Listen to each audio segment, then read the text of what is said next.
Hello, everybody. How's it going? You are live on Shally's Alley. It is Friday, November 14th here in Hotlanta, not so hot anymore. And I am sporting my brand new Resist t-shirt. Man, you can't even really see that.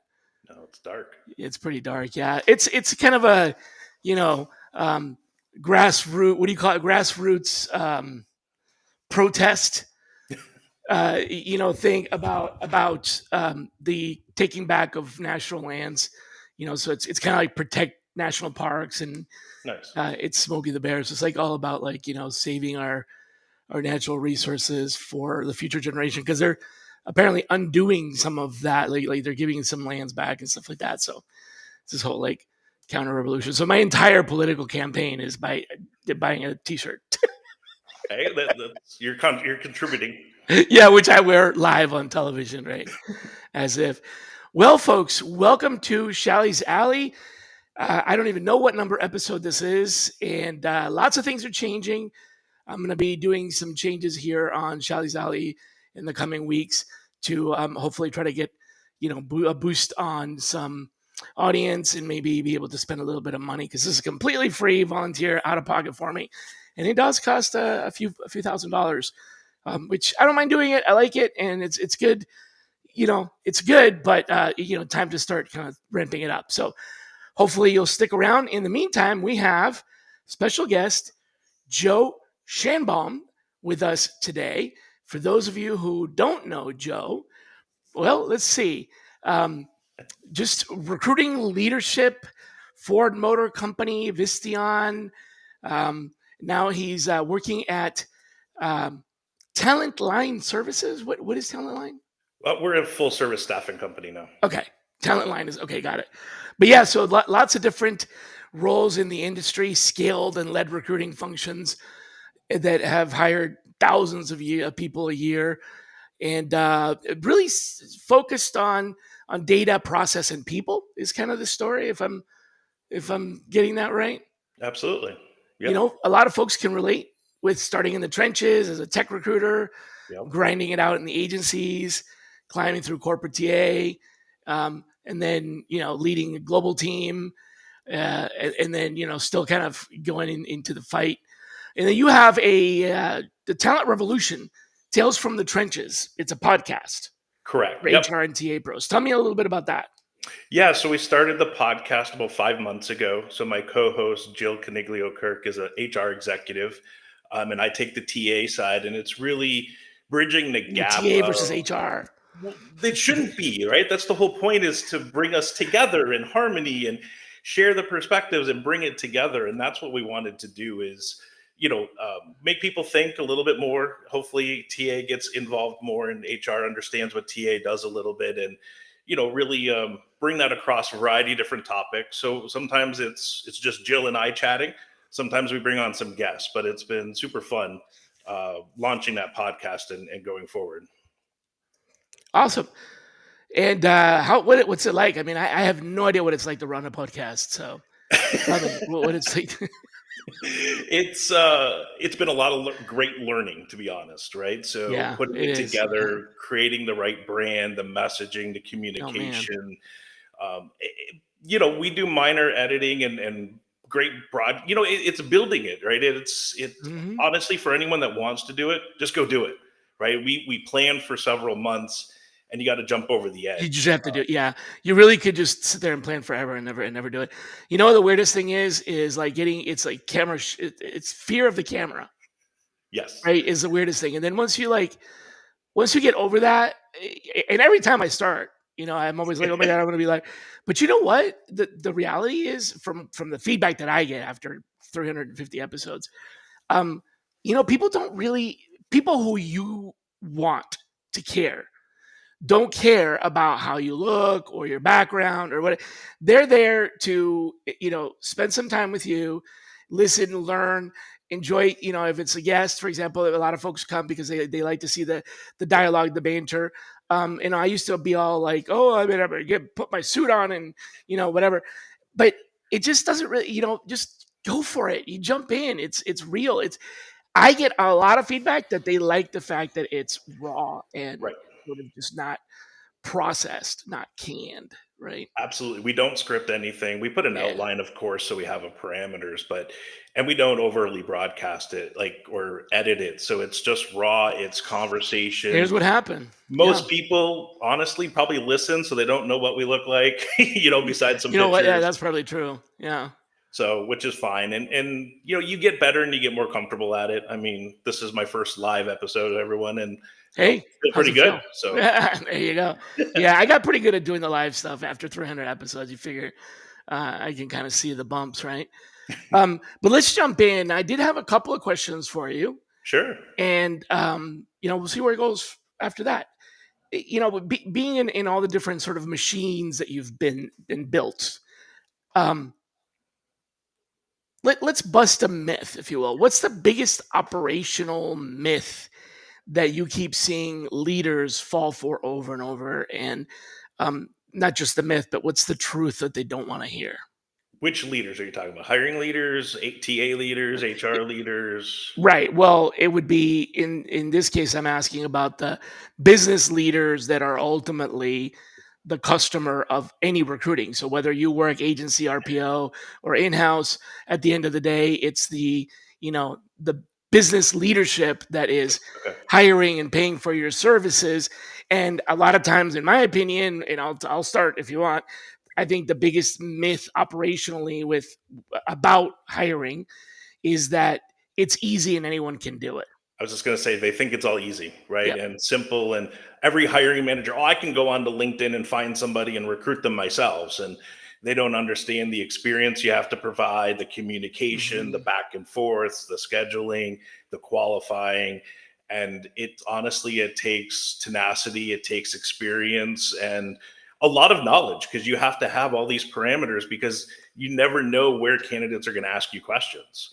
So, you Right. know, there's a lot of preparation going into, you know, just even email communication, right? Back and forth. What are they asking to get them on the phone and really drive through? So it's not easy. It takes time. It takes practice. You know, people can learn it. I mean, and I've taught many different folks, but Sure. it's a skill. But what is it that they don't want to hear though? Because they probably don't mind hearing that it's a skill. What is the bad news that leadership doesn't want to hear about recruiting when you deliver the bad news Well, that and it's hard to it's find going to be a somebody. tough. It's good. Yeah. Right. Okay. Good. You Yep. know, the Uh huh. location, the skills, they're looking for the purple squirrels or the unicorns, right? Because they're trying to combine two or three jobs into one, and you're trying to break that down, explaining to them, listen, that you're asking for people to do two different jobs, so your talent pool shrinks, and they don't want to hear that what they're asking for isn't available or how long it's going to take because you're peeling back those layers of onions and there's only one or two of those folks or there's one at each company and here's the map of what they look like. So but that's part of where you have to be transparent. You have to have the right relationship and you drive that partnership of here's the process and here's what we're doing and here's how we're going to solve the problem. All right. Good answer. I can live with that. I can live with that. A little corporate friendly, but I can live with it. Sorry. I mean, but Mhm. it's on the agency side as well, right? I mean, that's part of the It's extra yeah. value you're doing It on the doesn't matter agency. where you sit. We Right. have the same goal. Absolutely. And Our business model may be different, but ultimately leadership is who hires us. Either they hire an in-house staff, or they hire an RPO, or they hire an external firm that they have to partner with. But still, the fallacies are the same. It's easy; anybody can do it. Um, you just push a button, and the next candidate pops out of the vending machine. Hire me. You know. the Um, next one up on the list, and it's not that Yeah, not and then that the other thing simple. that I don't know if this is something that you run into a lot, but I seem to be running into a lot of folks that they think that it's a young person's game, so they'll hire like a 25-year-old right out of cosmetology school, um, male, female, I don't care. That's not the point. The point is, it's like it's like an entry level job. You know what? It's really not.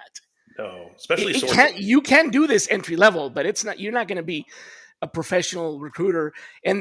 But have you seen people that have like been in the business for a year and they're a senior already? I'm sorry, Oh, it of takes course. 5 years to be a senior Oh, they're a in VP, any aren't field. they? I've seen that too, absolutely. And one of the other myths was, I learned it early in my career. We were hiring sourcers, and they're like, "Oh, you can go hire some kids out of school." No, no, no, no. These are experienced individuals that know how to find folks, and probably more experienced than myself. And I've done that as well because it's not entry level.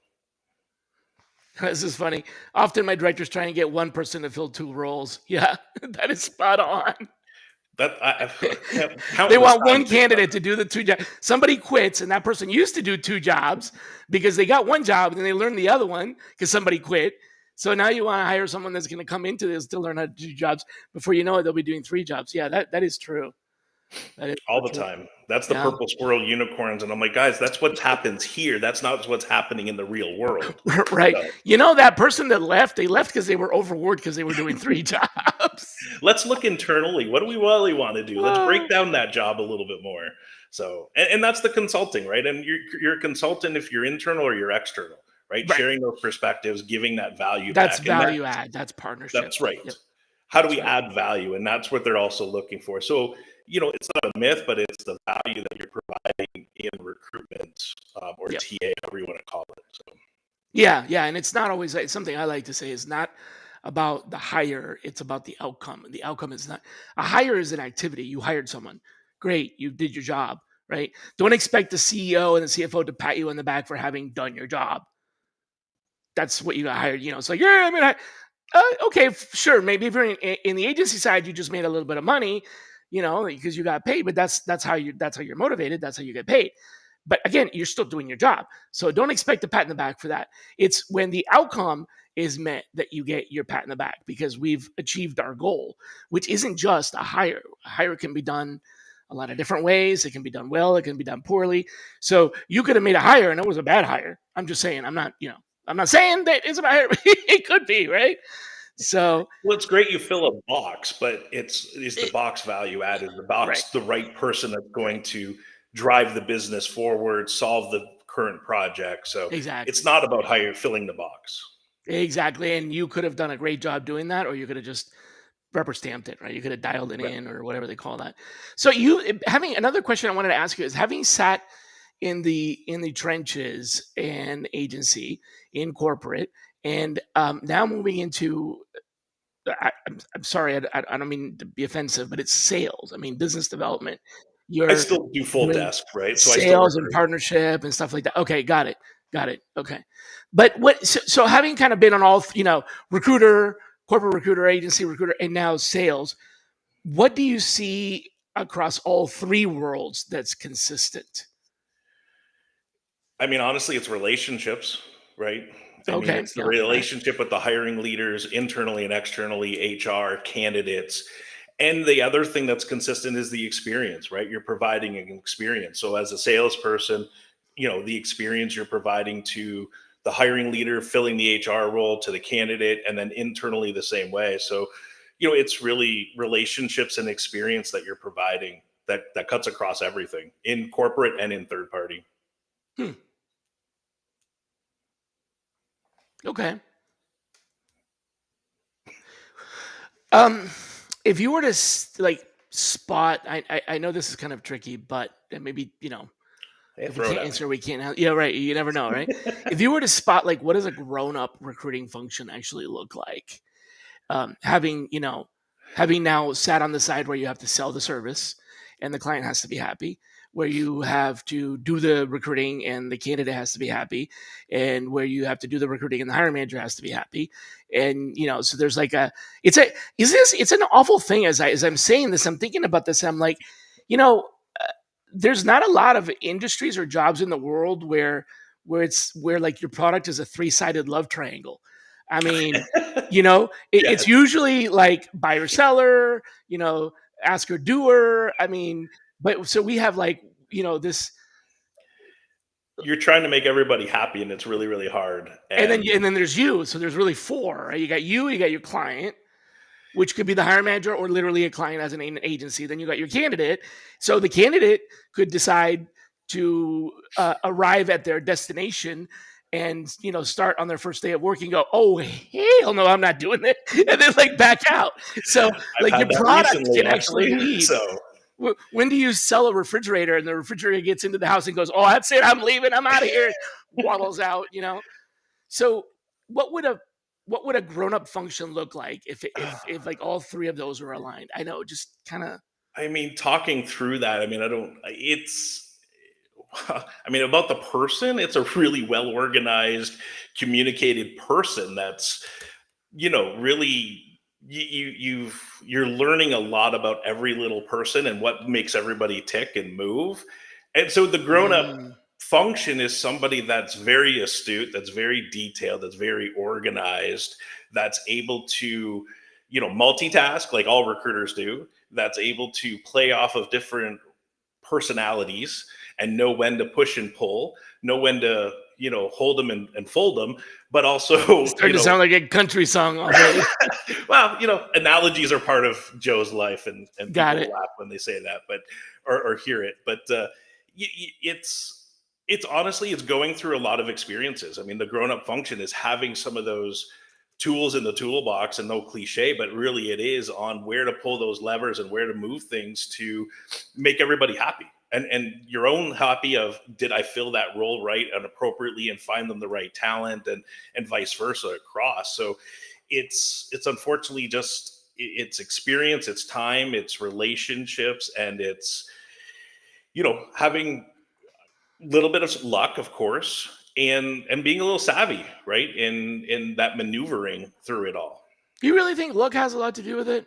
At I times, often yeah, wondered I about think that. so. I mean, organized, yes. And I think some people like myself, perhaps, are live in a state of organized chaos. Right? I have my way of being organized, which is very OCD, ADHD, which means I am continuously obsessed about being hyper focused. But my office may not be neat. I don't have a tidy office. It's clean, but there are items strewn about. However, I know where every item is exactly. And if you move that post-it note, damn it, Don't do yeah, right. But my computer is very organized. I've got folders and I've got, everything is sectioned off. So because that's where I think. So it my right. thinking space is very organized. So I get organization, I get communication, and I've learned over time that it is important to over communicate until somebody tells you that you're over communicating. In other words, I guess I should repeat that a different way. You're not over communicating until they are telling you that you're over communicating. Which I haven't had happen yet, but Right, exactly. But it happens. And until then, you're under communicating, right. I think. So, so communication, organization, and knowing a little bit about everything. It's almost like a master of none type of jack of all trades.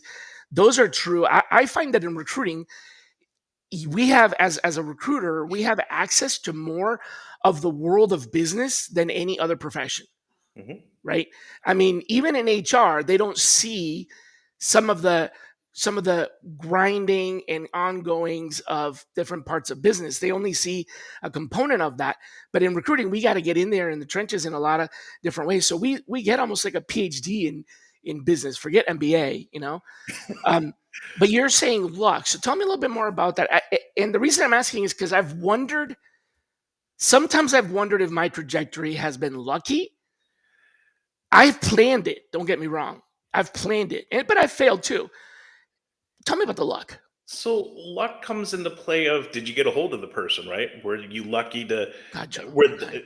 did you get a hold of them? Were they at the active right spot in their part of career or thought process to take that phone call? And are they going to show up? So if you take the candidate side, did you get luck to be able to move through those things? Now, because it's not skill to call them, it's luck to get them on the phone, right? Or they're willing to take that conversation. It's a little bit of luck. And then it's not all, there's that subjectivity of luck that comes into play, right? Did you get, not every Can't. hire isn't lucky, but Oh, I see what you're saying. it's the Yeah. the Like occurrences that happen, serendipity, right? the Yeah, timing or whatever you want to call it. Okay. right. I I like that. mean, Yeah. where's they're at in their personal life. I mean, I'm talking a lot more on the candidate side because the business side isn't really luck, right? I mean, the manager has an opening, we got to go fill it, You've let's got a go. process. You've got, yeah. Yeah, Yeah. but on the other side, I call it the candidate luck, right? Are they happy with it? Are they? It's a little piece of it, right? Because you can hit all the right buttons of does it meet their career aspirations, is the location and the money and the blah blah Mhm. blah, but there's still that piece of are they going to accept and show up and stay? Um, because literally, when you mentioned that person show up and leave, I literally had that a couple months ago. They sign the offer, they go in, they start the first day, second day they say goodbye, and it's like whoa. And on the third party side, guess what? You lost all that money. But so it does happen, and that's where I would say I didn't have luck because someone else got lucky to call them back to the place that they worked at. Right. Got it. Yeah. Right. Right. Now I want to go back to one thing if I can, and I'm going to call Absolutely. it out because just to be able to make friends with my HR people, Yep. or comment on it. But I agree with you on TA and recruiters know more of the business side. But I Just think because we get involved in the trenches, really, we like, do, and that's where I you think the know, group, you're the breaking it's down a coming job with a together. hiring manager. You got to understand, so what does this person do for a living? What's their day to day? So and every time you do that, you're learning. You're not necessarily becoming an expert at doing that job, but you're learning what the job is every time. Absolutely. And that's where I think HR is coming along and that whole business partner and the deeper pieces of it. But Mhm. TA, that's where, and I may be plugging kind of the whole point of the podcast a little bit, but is bringing that perspective and showcasing that you've got to Got it. bring in TA to be able to help understand that because we know more of the business and more of the things to help them along, but then they can help us bring along on these other aspects. So that was my Partnership only and point on it. strategy And and yeah, exactly. exactly. Yeah. It's Yeah, a a we good know the job. TA, I agree with you. A good TA and HR partnership is one where HR helps with, the planning and the people, like how many headcounts do we need, the compensation, the timing, what we should hold off and not hire for this person yet, or we need to start hiring now because we know this person is going to be moving in 6 months. Um, and the strategy around it. And then TA is good at what's the market like, what's the Right. talent market like, so you put those two together and they're complementary. It shouldn't be an us versus, it should never be an us versus them, because ultimately all the parties, whether it's agency or corporate, and the hiring manager, the TA person, the HR person, they all have the same goal, which is to make the best possible hire.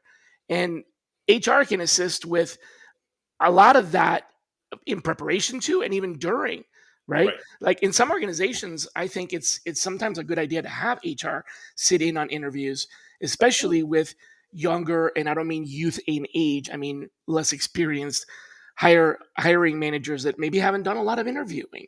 Yeah.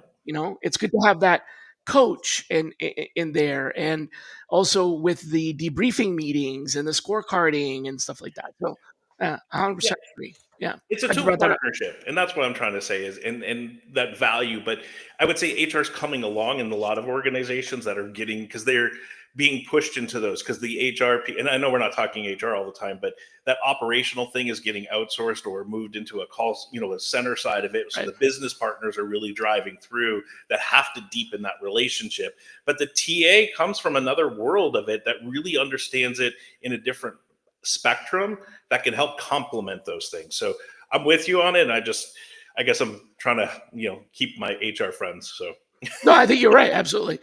Let's actually put another, I don't know, feather in the hat or bee in the bonnet, depending on how sure. you look at Yeah. it, into the HRTA relationship. You say that culture fit is outdated, and you have your reasons, and I agree. But let's put together some kind of a framework that leaders can steal. What is the modern replacement for culture fit? Well, it's really culture add, right? Can you add value to the Mhm. organization and the cultures So that how do we build that? What's the, I, you know what I'm saying? Like yeah, we're telling them replace culture fit with culture add. What are the, I don't know, the pieces of that?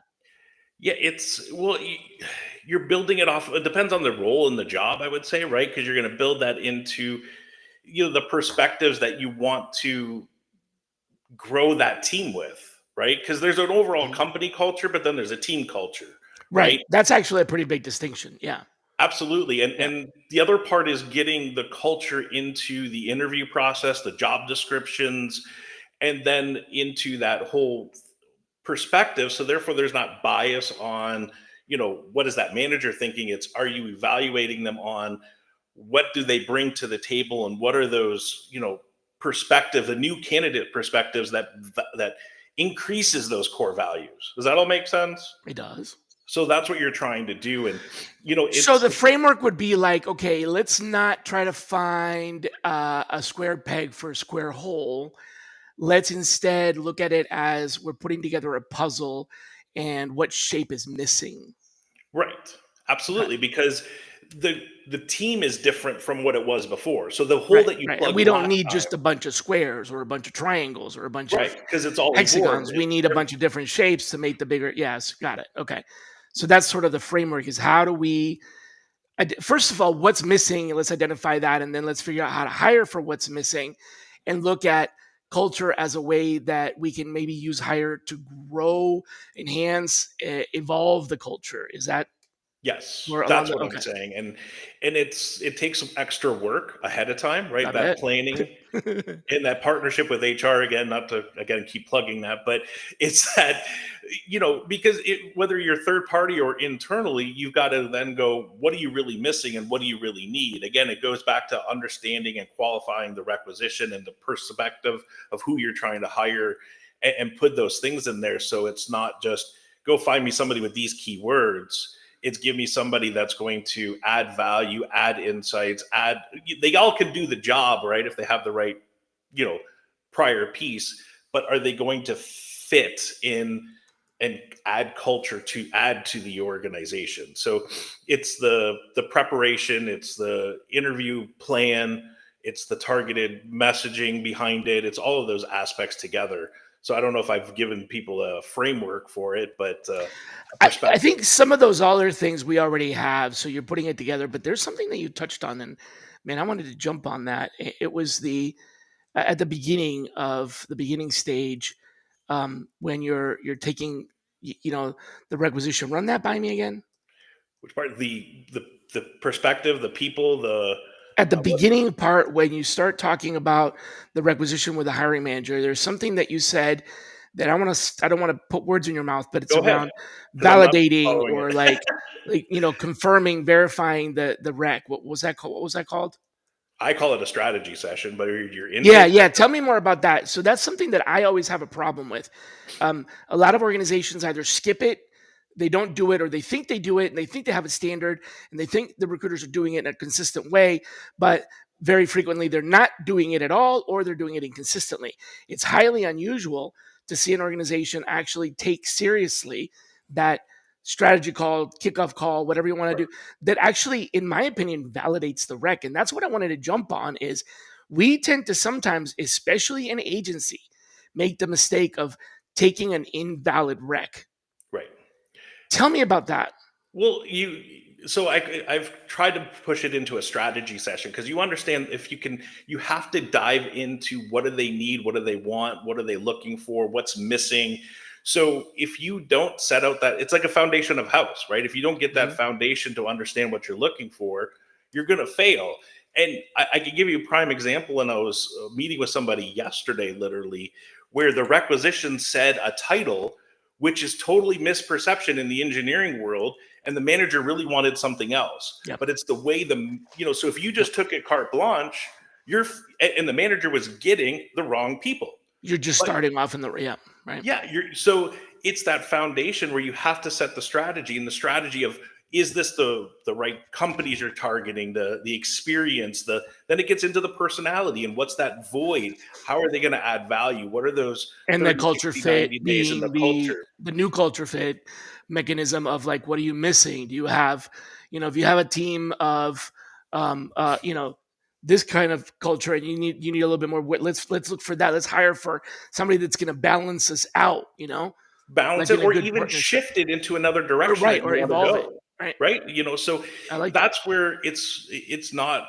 because, oh, I hired for this 50 times. Well, that was then. What is now, right? It's like, What have you done for me lately? well, always, but but what do you need in the future, right? I mean, and Right. but the times, the tools, the technology changes. So what's the new evolution? That's why I mean, you Yeah. have to start with a strategy session, or here's a list of questions that I need answered, because this is going to then ensure that I'm getting you the right person for the role and that would fit, right? So, Right. And it has to be done consistently, I think. absolutely. That's I mean, something that you is know, often skipped.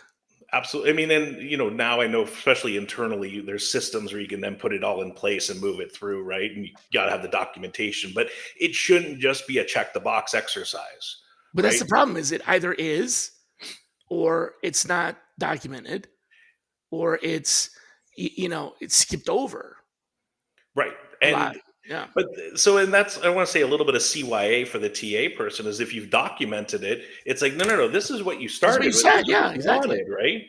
And whether you're internal or external, it's, I got you what you wanted, this is what you asked for. So if you can document it and move it forward, and it's the key foundation for us, in my opinion. Yeah. Yep. Yep. Folks, if you want to connect with Joe, there you go. Please Um, do. yeah. I wanted to turn into something a little bit different, more kind of like a business perspective, right? Okay. Um, you and I have both lived through some booms and some busts and some hiring freezes and some restarts and some, yeah, that 3 months you spent on this project. Well, we're going to close this rec out. Now we got this other rec that we should have hired for 3 months ago, and it's like we need it yesterday. When the business slows down, which it does, there's ebbs and flows and there's Yep. lulls. When things are slowing down, which could be seasonal in your business or it could be economic, whatever, what should TA leaders actually be doing in those quieter months to avoid literally getting crushed later? Right. Yeah, no, there's I've lived through it, like you said, a couple times. Even this year's been a tough year, right, in the third party side. So, Yep. you know, there's, I would say, break it into three elements of things. So where you're at, your processes and your system, right? So can you clean up those? Can you make it more efficient? Can you make it more effective? Can you take out some steps, from where it is? So there's a little bit of that process cleanup of, let's clean the house again, right? Let's do some spring cleaning on that side of it. Then, is your technology all set up, right? Are we using the ATS and the system appropriately? Can we, make sure that, the can we automate anything, especially now with AI and automation? Is there a way to be more effective and efficient to drive the process smoother and simpler? Um, Mhm. but then also the talent work, especially the talent work. This is a time to build talent pools, right? How many times in recruiting have Okay. you been wanting to, hey, if I Wanted to only get had ahead of time yep, to right. build a talent pool, right? Well, this is the time to do it. And then you have to nurture that.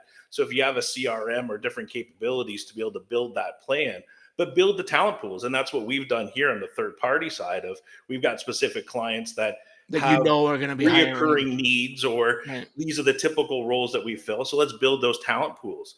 Drive your employer branding. I mean, marketing and branding is huge. So are we set up and are we systematically ready for all that branding and marketing?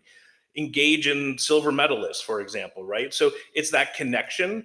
And then ultimately take the time to build it with the business, right? You have extra time, sit with them, talk to them, learn, be that true deepened partner, so you understand what's going on and what potentially is coming, so you're better prepared.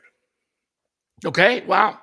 I'm so good. I'm so glad I'm transcribing this. I think I captured all that in the recording. It was a lot for me to take notes on, Sorry. but I think that's a very concise answer. It's just very detailed. So thank you for that.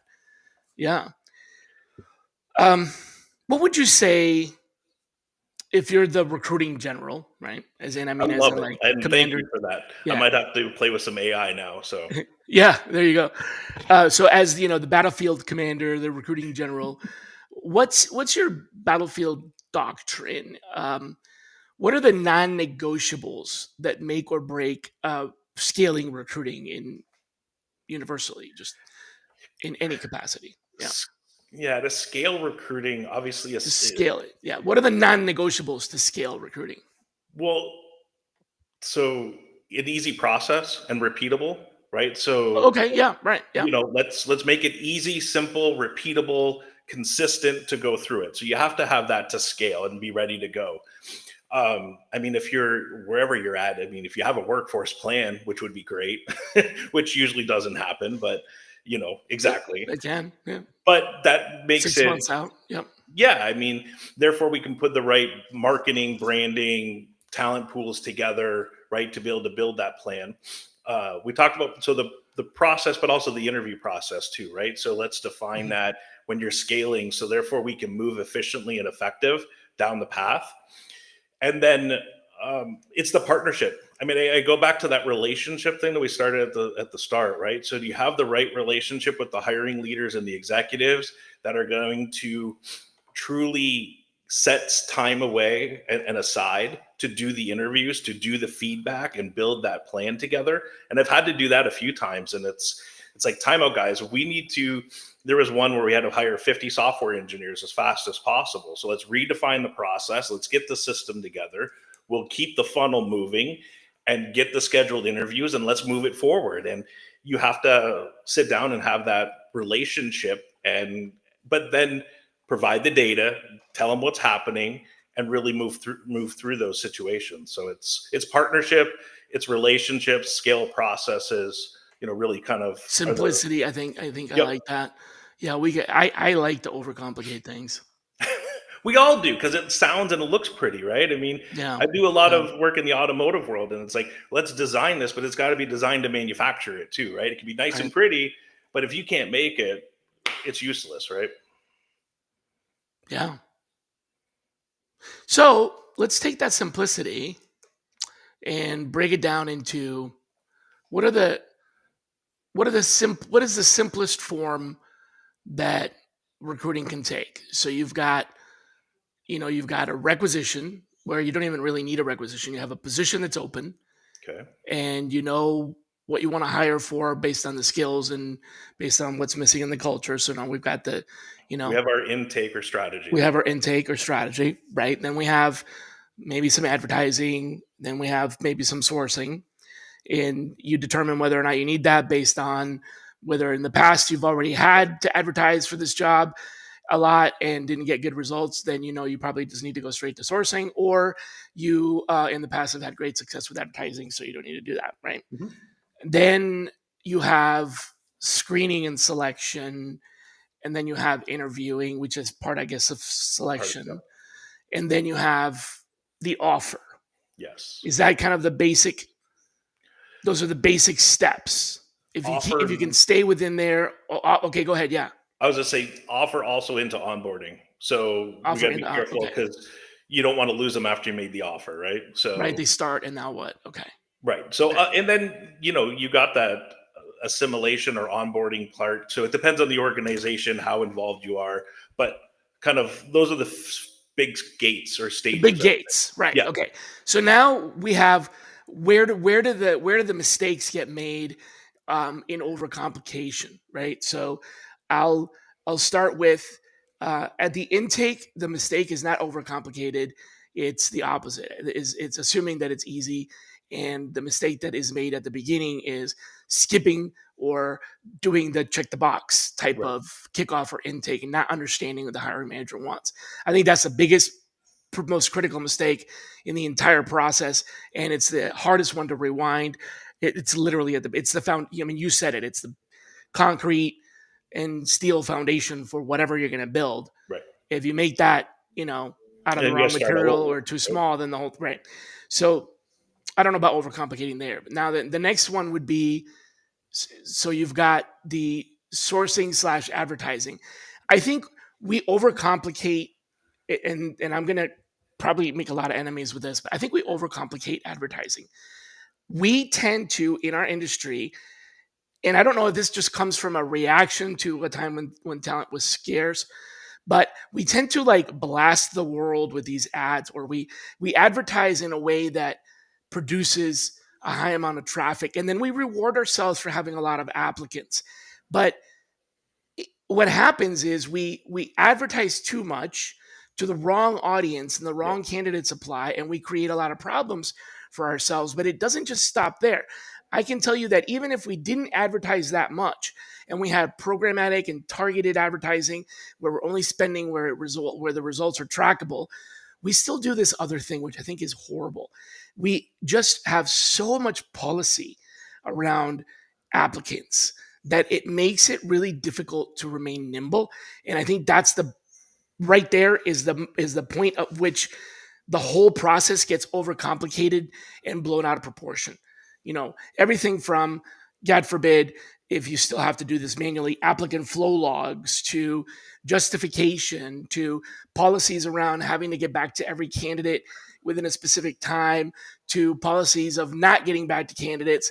All of these mandated policies just make what should normally be a regular, you know, response to advertising process blown up into this tragic comedy. I think that it gets blown out of proportion there. And then you have sourcing, which also tends to get blown out of proportion.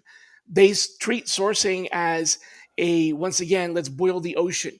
Let's put our hands out and grab every candidate we can possibly grab and put them into our little pipeline and just grab. It's like a greedy, one of those boxes with money where they're like grabbing the dollars, like, Right. let's grab all the candidates we can get and we put them in here. And now they're in our CRM. And you've just now created another problem. So those two just create all this bloat, right? Yes. Well, yeah. Then you're forced to sift through thousands of candidates where your time could have been spent on, if, like you said, if you shorten up some of those and make it concise, then you're going to get a strong talent pool. And then if you have to go back to the well, if those candidates don't fit, then fine. But you're probably going to have enough there. And then it's overcomplicated. Let's say overcomplicated. It's just, like you said, bloated into that part of it. Right. And if you And want then that there's all the policy and politics right. and laws and regulations. And it just, and it makes things just so much more difficult than it really needs to be. And it adds up a lot of time. And I see recruiters wasting 30, 40, 50% of their day in basically process. Right. That's And just, that shouldn't be. It should be automated if you have the right systems and can do that. yeah. But when you talk about overcomplicating, I think the biggest overcomplication is the interview process. Right? They want Tell to me go about through that. all of these stages, and you got to do the phone screen, and then we're going to do this, and then we're going to do this one, and then this person has to talk to them, and then we want to do a test, and then we want to do a personality thing. So, like, you've got to shorten it down for a good candidate experience, but enough evaluation to can they do the job, and do they fit the culture that we're trying to add to the organization. And it's got to be concise. And I think a lot of it gets over engineered in the interview process. So that's another, yeah. So after the I think so. sourcing and the advertising, then we move into the selection piece where, too many interviews, too many steps, multiple lines of questioning in the application process, right? You got to go through the online survey, then you got to do the personality test, and then you got to do the skills assessment, and then they send you the take home work, and Yep. I And see then what you're don't saying, forget, we want to get the NPS score. So can you take a survey multiple times through the process, right? right, to get the experience? So you just gotta. It's they're all nice to haves, but What's important to you, and then boil it down. yeah, I mean, and just like and if we talk about or not talk about data, but it's like, what's the right data points that we need to have that are going to actually make an impact, Yeah, right? talk And about that because there is such thing as too much data. there is, I mean, but it's actionable data, right? It's That's if you that's what you provide want. Yeah. data, I mean, and there was a leader that kept doing this to me, and it was, and I understand it, is I showed them something, and they're like, so what? It's like, well, you know, they're right. So you showed me this, great, but what does that mean? What are you going to do about it, or what can we do about it? What is it? How does it help us? Right. So you have to have the right data. Just showing the data flow of how many applicants we have and move through. Does that change anything? But you go back to the point, like I saw a data point which actually makes sense to me, especially on high volume. Your advert, the candidates that apply to the candidates actually go through the process. What does that conversion look like? Does that mean, do we have the right targeted audience? Do we write the job description the right way? Are we getting the right candidates in the process? That actually makes sense to me, right? For high volume. Yeah. So it's actionable data that actually makes sense, and you're able to provide some insights, and they're actionable insights to be able to move forward and give a perspective. In your opinion, where does that data come from? What's the best source of that actionable data? Well, it's a combination. I mean, you're going to get so the data comes typically from your applicant tracking system and your flow of moving through the process, Mhm. but the insights come from a recruiter that's understanding what's happening from the macro side of the candidate process and the hiring leaders to the outside market, right? That gives you the insights to be able to how do we want to do this and what makes sense. So do you manually gather that? You so manually so the ATS should hopefully be automated if you're in a Yeah, good but a lot of world. times it just is like I said, it captures too much information and it just so many things just get dropped, or it's like the tip of the I don't know, tip top, whatever opening of the funnel. Like people land on the page and then disappear, and you don't know where they went, you don't know where they came from. It's like a guessing game.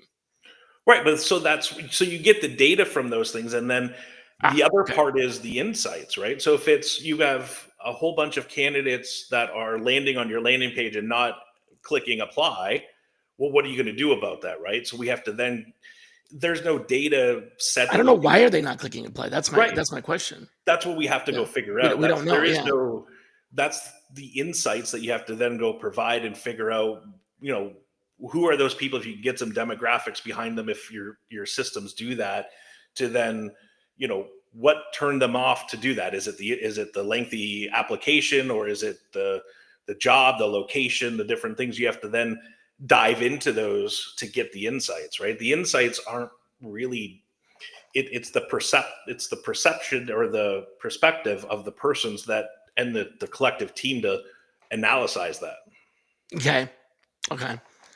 Yeah, I've always I don't know if you have any recommendations, but I've always been looking for a tool that helps visualize that kind of data because I've tried Tableau and Power BI, and you have to massage it so many different ways. It's like not an easy way to like. I wish there was an AI that interpreted data and knew how to get rid of all the dead end stuff that doesn't tell you anything.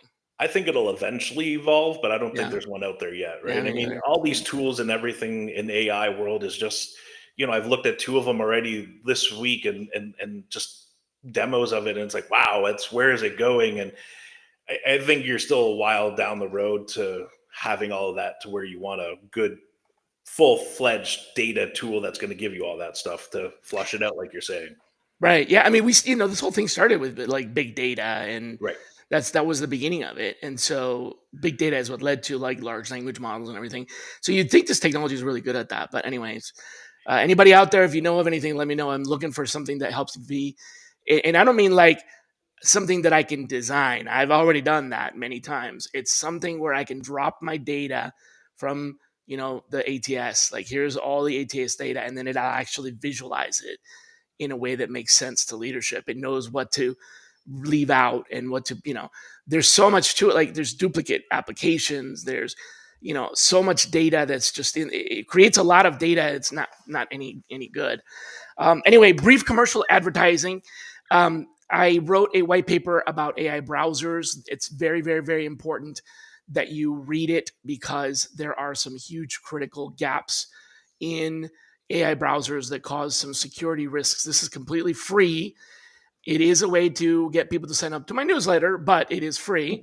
Um, and you'll learn how to properly apply AI browsers. I'm not talking about AI sourcing tools. I'm talking about just literally an AI browser. So grab yourself a copy of that. I got to at least advertise for myself once, right? Absolutely. Joe, it's been an absolute pleasure having you on here. I'm going to have a long discussion with my transcription service about getting an outline for this. But in closing, I wanted to ask you one last question, and then I have my closing questions that I usually ask. The last question is, and like literally just unfiltered here. What is a strong opinion that you have about recruiting that lots of people would just argue with you about? My strong opinion is being technical, right? And Okay. really diving in. I mean, good, strong recruiters have a good technical grasp of their craft, right? And you Okay. know, I that's where I value that. They really understand it. They really know it. And that's why I said really partnering with the business to dive into those, and I say that because I can, I have examples of where engineers asked me where I've got my engineering degree. And I only play an engineer on TV. You're So like, I, huh? I What? don't have one, but it's that level of it, right? And that builds respect and it builds credibility. And so some people are like, oh, any recruiter can do anything. And you can, but really having that technical depth in your craft is something I would say. Okay. I don't know if anybody would argue with that, but you know what? There probably are people who would. There's some generalists that probably would, but that's the first thing Yeah. that came to my mind. No, hey, that's what I asked for. All right. Wrapping it up. First wrap up question is, who should be our next guest? Oh boy. I'd have to. That I don't doesn't know. mean they're going to accept, but who should I Right. invite? Um, I don't know. I'm sorry. I don't have that one on tip of my And tongue. who would you want to see on here? Like, someone you wish you could get on the show. Doesn't have to be someone you know. Right. Oh boy, that's a tough one. Sorry. All right, it's all right. Let me come back to that maybe. Okay, all right. Yeah, I mean, have you had any guests on your show that you'd want to invite, or someone you saw on another podcast or something like that you'd want to invite? Anyway, just think about it. Yeah, cool. Okay. All right. And then my last question is, as you mentioned earlier before we launched, a lot of folks actually it might have been live. A lot of folks listen instead of necessarily watch, especially over the weekend and their earbuds and stuff. So I want to give them something to wrap up. That's a good thought provoker. So give us a question that we can ask ourselves, not an answer, but something that we can ask ourselves as we ruminate and think about. Could even be about the show or something completely different. A thought provoker. A thought provoker. I mean, I, hmm.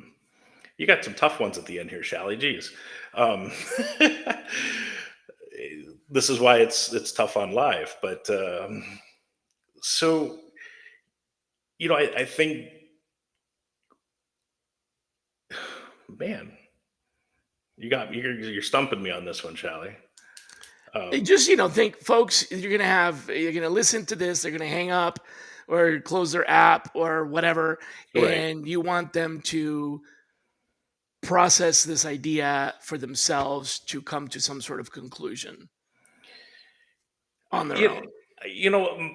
I guess maybe just going to the mantra of it's customer service, and are you providing the right level of customer service to our four-legged piece, right? Ourselves, the hiring leaders, the candidates, the HR, and are you Hmm. doing it? Are you over communicating?